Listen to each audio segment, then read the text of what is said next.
صاحب یہ والا جو آپ نے جو معاملہ بتایا، میں یہ سمجھتا ہوں کہ شاید یہ 100% ایسی سچویشن نہیں ہے، کیونکہ زبیر صاحب ہیں اور جب یہ پرائیویٹائزیشن منسٹر تھے تو ہم ایک آئی وڈ سے کہ کافی بہتر صورتحال دیکھ رہے تھے، ایک گورنمنٹ کی پش دیکھ رہے تھے اور P M L N government جو تھی وہ کوشش کر رہی تھی کہ اور کچھ اس سلسلے میں سبسٹینشیل موومنٹ بھی دیکھا تھا۔ تو پیپلز پارٹی بہرحال اس معاملے میں بالکل اس کا ایک رائے ہے کہ کوئی نجکاری نہیں ہونی چاہیے، کوئی کسی قسم کی اس قسم کی کوئی سوچ کو وہ اپروو نہیں کرتے ہیں، اور ظاہر ہے کہ جو اسٹیٹ اون انٹرپرائزز میں جس طرح سے بھرتیاں کی گئی ہیں پیپلز پارٹی کے مختلف دوروں میں، اور اس کے بعد جو ایس او ایز کا جو حال ہوا ہے، ظاہر ہے کہ ان بھرتیوں کا اس میں ایک بہت بڑا رول ہے۔ زبیر صاحب، آپ کا ایکسپیرینس کیا ہے؟ جو یہ پورا معاملہ سٹک ہے، یہ پورا معاملہ ہماری 1 ارب روپے ہم ہر سال اس میں اڑا رہے ہیں مگر آگے نہیں بڑھ پا رہے، آپ کے نزدیک اس کی کیا وجہ ہے؟ دیکھیں، جو میرا تجربہ ہے، جو باہر سے بیٹھ کے بھی میرا خیال وہ تھا، اور وہاں اندر بیٹھ کے میں 3 سال پورے پرائیویٹائزیشن میں رہا، اور وہ 3 سال میں ایکٹیویٹیز تو بہت ہوئیں۔ اگر آپ پرائیویٹائزیشن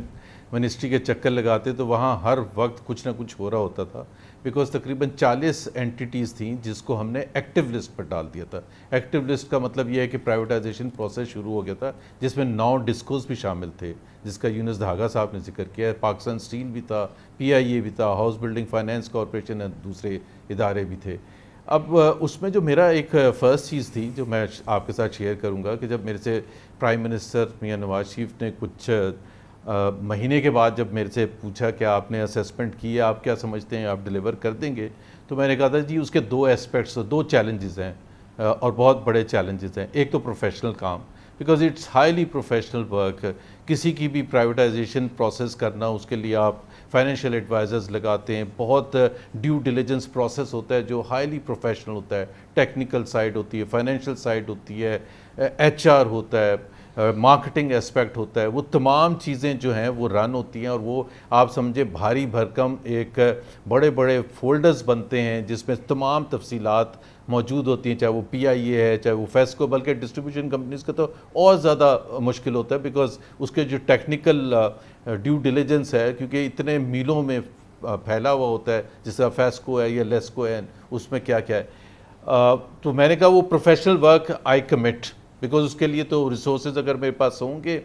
اگر ہم اچھے فائنینشیل ایڈوائزرز رکھیں گے جنہوں نے گلوبل لیول پر کام کیا ہوا ہے، تو I will be able to deliver and I can commit. The other aspect I said prime minister صاحب، which is I think is four most,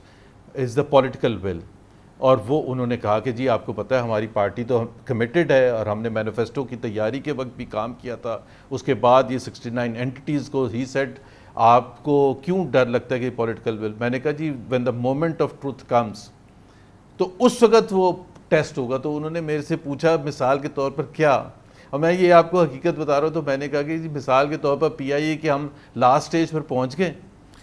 اور پی آئی اے اسٹرائک پر چلا گیا، لیبر یونین اسٹرائک پر چلے گئے، ایک جہاز نیو یارک میں کھڑا ہے، ایک ایتھنز میں، اس وقت آپ کا فیصلہ ہوگا، میرا فیصلہ نہیں ہوگا۔ میں سب کچھ کروں گا، پولیٹیکلی بھی کروں گا، سینٹ کمیٹیز میں بھی جاؤں گا، نیشنل اسمبلی کمیٹیز میں بھی جاؤں گا، میڈیا سے بھی ملوں گا، پولیٹیشین سے بھی ملوں گا، پیپلز پارٹی والوں سے بھی ملوں گا، جو میں نے کیا as much as possible I try to convince Aitzaz Ahsan, Raza Rabbani وغیرہ، جو کہ بہت زیادہ اپوز بھی کرتے تھے کہ جی یہ بڑا ضروری ہے۔ لیکن وہی ہوا جو اینڈ میں جا کے وہ جو مومنٹ آف ٹروتھ آیا، اینڈ دس از اکتوبر 2015، پتہ نہیں یونس دھاگا صاحب کو یاد ہوگا یا نہیں ہے، فیسکو کی تو ہمارے پاس بڈس بھی آ گئی تھی، وچ مینز کامران صاحب کے لفافے کھلنے تھے، اور ہم نے یہ طے کیا تھا کہ ہماری اسٹریٹجی یہ تھی کہ 3 بڑے ہاتھی جو ہیں، جس میں پی آئی اے، اسٹیل مل اور فیسکو، اسٹیل مل اور پی آئی اے سے ساری قوم ظاہر ہے جانتی تھی کہ جی یہ لاس میکنگ اینٹیٹیز ہیں، 9 ڈسٹریبیوشن کمپنیز کرنی تھی، تو ہم نے ایک اس میں فیسکو جو سب سے اچھا تھا اس کو رکھا تھا، اینڈ فیسکو واز ٹو، دوسرے دن بڈس کھلنی تھیں، یہ میں بالکل آپ کو اکتوبر 2015، ابھی بھی پرائیویٹائزیشن کمیشن میں آپ علیم خان صاحب کو بلا لیں اور ان سے ریکارڈ بھی موجود ہوگا، اور بڑے اچھے گروپس نے بڈ کیا تھا، 1-2 فورن تھے، اور باقی ٹبا گروپ تھا، یہ جو کے ای کے جو اونرز ہیں، کے الیکٹرک کے جو اونرز ہیں یہ تھا، شاید عارف حبیب گروپ تھا، 1-2 اور تھے جو بڑے اچھے تھے، سیریس تھے، اور ہمارا خیال یہ تھا کہ فیسکو اگر چلا جائے گا تو اس کے 3-4 مہینے کے بعد ہم لیسکو پھر آئی ایس کو اس طرح سے ہم نکالتے چلے جائیں گے, بیکاز ابھی جو یونس دھاگا صاحب اماؤنٹس بتائے تھے بہت بڑی اماؤنٹس تھی, اتنا آسان نہیں ہوتا کہ آپ سارے کے سارے ایک ساتھ لے آئیں مارکیٹ میں. اور اسی طرح سے اسٹیل مل کا لاسٹ سٹیج تھا, اسی طرح سے پی آئی اے کا لاسٹ سٹیج تھا. At that point in time the government then took a you turn, and جب ظاہر ہے ان 3 کو روکا تو پھر اس کے بعد باقی سب تو کام ہونا ہی نہیں تھا.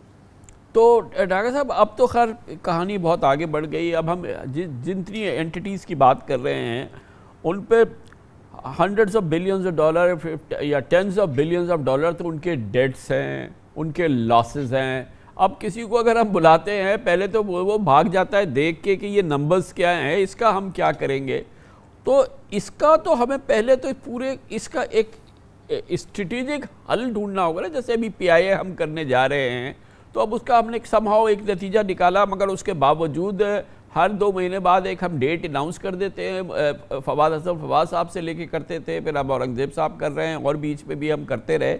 لیکن وہ آگے نہیں بڑھتا. تو یہ جو ان پہ پہاڑ ہے ڈیٹس کا اور لاسز کا اور ان تمام چیزوں کا اور اسٹاف کا, یہ تو اب ہر جگہ عذاب بن کے کھڑا ہو گیا نا. اس کا حل ڈھونڈنا ہوگا پہلے. تو اس سے پہلے کہ جیسے آپ نے فرمایا کہ ری اسٹرکچر نہیں, ان کو ہم کسی صورت سے ڈویبل کر دیں, تو ڈویبل میں پہلے تو اس عذاب سے بھی تو چھٹکارا حاصل کرنا پڑے گا نا ڈاکٹر صاحب. نہیں, یقیناً یہ آپ کی بات بالکل ٹھیک ہے کہ ہمیں یہ ہے بہت بڑا چیلنج ہے. اسی وجہ سے آپ دیکھیں نا پچھلی 3 دہائیوں سے ہم پرائیویٹائزیشن کی کہانیاں سنتے ہیں, ہر فائنانس منسٹر ہم سے یہی وعدہ کرتے ہیں لیکن پھر نہیں کر پاتے. زبیر بھائی نے جو آپ کو بات بتائی وہ اس میں جو میں نے آپ سے پہلے بھی عرض کیا تھا کہ جب یہ فیسکو آلموسٹ اینڈ پہ اس کا اور یہ اس کے فنشنگ لائن کے پر آ کے رک گیا پرائیویٹائزیشن کا پروسیس, تو اس کی بھی وجہ اس کی یونینز ہی تھی. اور وہ یونینز نے جا کے اس وقت کے پرائم منسٹر میاں نواز شریف سے ملاقات کی تھی, اور اس کے بعد زبیر صاحب کو سگنل آیا تھا کہ بس اب یہ فیسکو بھی ہم نے نہیں کرنا. تو یہ میں تھوڑی سی حقیقت بتا دوں کہ ساری ہماری جو پارٹیز ہیں وہ جب بھی اپنا کوئی یہ غلط فہمی ہے کہ نون لیگ جو ہے وہ بہت کمیٹڈ ہے. صحیح ہے جی. تو میں نے اس لیے وہ کلیریفائی کیا. اب یہ ہے کہ ہمیں کرنا ہوگا کہ اس کو ڈویبل کریں, نمبر 1. نمبر 2, اور یہ اس وقت ہم نے بہت ہی جیسے زبیر بھائی نے بتایا نا کہ ڈسکوز کو ہم باری باری 2 3 کر کے کریں گے تو زیادہ سکسیسفل ہے. اس دفعہ جو 25 کی لسٹ دی گئی ہے اس کی کہ ہم سب کو اس وقت پرائیویٹائز کریں گے. اب now this is a but over ambitious. تو اگر اس کو ہم ڈسکوز 2 3 ڈسکوز اگر اس سال لیں اور پھر اگلے 1 سال پہ کرتے جائیں تو زیادہ بہتر ہوگا. اس دفعہ جو 25 انہوں نے کمپنیاں لی ایس او ایز, اس میں سے اگر 3 4 بھی بڑی کر لیں, اگر 2 ڈسکو بھی اگر کر لیں, بٹ آئی تھنک کہ ڈسکوز کو اگین میں اسی دوبارہ بات پہ آؤں گا کہ اس کو تھوڑا سا ڈویبل کر دیں چھوٹے چھوٹے پیسز میں, تاکہ یہ بائٹ سائز ہوں, لوگ ادھر اس کو لوکلی انویسٹ کر سکیں. ہم جو بار بار سوچتے ہیں کہ باہر سے انویسٹرز آئیں گے, تو وہ یہ تھوڑا سا ہمیں ری تھنکنگ اپنی اس کو اسٹریٹجی کرنا چاہیے. تو پی آئی اے کی جیسے آپ نے بات کی, جی پی آئی میں سوری جی زبیر صاحب پلیز, پی آئی اے میں ذرا جو آپ وہ دیکھیں جو سوری دھاگا صاحب بات کر, جی زبیر صاحب فرمائیے. جی دھاگا صاحب کر لیں بات. اچھا میں یہ کہہ رہا تھا کہ جو آپ نے سوال پوچھا تھا نا کہ جو لائبلٹیز, دیکھیں وہ جو ڈیو ڈیلیجنس پروسیس ہوتا ہے نا, فائنینشیل ایڈوائزرز اس پر ورک کر رہے ہوتے ہیں, اور جو ہم فائنل سٹیج سے پہلے جو لاسٹ پروپوزل ہوتا ہے جو بورڈ اپروو کرتا ہے پرائیویٹائزیشن کا اور پھر کیبنٹ کمیٹی کرتی ہے, وہ ایک بیلنس شیٹ ہم پریزنٹ کرتے ہیں کہ یہ پی آئی اے کی بیلنس شیٹ تھی, ہم کیا بیچنے جا رہے ہیں, اس میں سے لائبلٹیز نکال کے بیچیں گے, ایسٹس کچھ رکھیں گے نہیں رکھیں گے. سو وہ فنڈامنٹل ہوتا ہے before you go to the bidders اور دی پوٹینشیل انویسٹرز کہ جی this is the balance sheet that we are selling, and that's why it's a very professional complicated work. اور جو لائبلٹیز وغیرہ آپ نے نکالنی ہوتی ہے اس کو پاک کہاں کریں گے اور اس کا کیا پلان ہے, وہ سارا کچھ ہوتا ہے شامل. That is why it's a very long process جس میں آپ فائنلی جا کے آپ پروپوز کرتے ہیں ٹو دا کیبنٹ کمیٹی کہ آپ یہ بیلنس شیٹ بیچنے کا اپروو کرتے ہیں, اور جو باقی نکالیں گے ہم چیزیں لائک لائبلٹیز جس طرح آپ نے کہا, وہ تو اسیسمنٹ ہوتی ہے کہ پوٹینشیل بائر جو ہے وہ لینے کے لیے تیار ہے یا نہیں آئے, and then you propose, and then what the government of Pakistan will do with those liabilities, اس کو پاک کیسے کرے گی, آخر کار وہ کسی نے تو پوری کرنی ہے. سو وہ سارا اسپیکٹ یہ کمپلیٹ ہو کے جو میں نے پی آئی اے, پاکستان اسٹیل اور فیسکو کا بتایا تھا, یہ کمپلیٹ تینوں کا یہ ہو چکا تھا. What is the final shape of the balance sheet that we are going to cell.